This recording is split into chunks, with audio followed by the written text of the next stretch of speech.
एक पिता का दर्द। एक बार गांव के सरपंच के पास एक मुकदमा आया। एक पिता ने बेटे के ऊपर मुकदमा किया था। उसका कहना ये था कि वह अपने बेटे से परेशान है क्योंकि वह उससे खर्च के लिए कुछ पैसे नहीं देता। बेटे और पिता को बुलाया गया और दोनों ने अपनी बातें रखी। बाप की बातें सुनकर आप हैरान रह जाएंगे। पिता कहता है कि मुझे कुछ रुपए अपने बेटे से चाहिए, ज़्यादा नहीं चाहिए, सिर्फ 50, क्योंकि मेरे पास पैसे की कमी नहीं है, किंतु मुझे पैसे हर इस तारीख को चाहिए जिस तारीख को बेटा एक बार देगा। सरपंच ने कहा, जब तुम्हारे पास पैसे की कोई कमी नहीं है तो तुम अपने बेटे को क्यों परेशान कर रहे हो?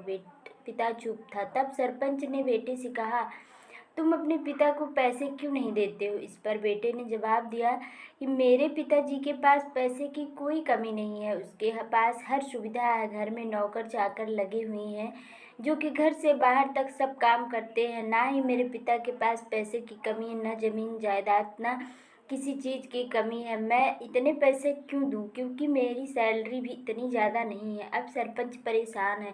तब सरपंच ने पिता से पूछा कि आप अपने बेटे से क्या चाहते हैं? इस पर पिता ने आंखों में आंसू लिए बोलता है कि मैं अपने बेटे के लिए समय बिताना चाहता हूँ जो इसके पास बिल्कुल नहीं है। ये हर वक्त काम में लगा रहता है और कभी समय निकाल कर मुझे और अपनी माँ से मिलने भी नहीं आता।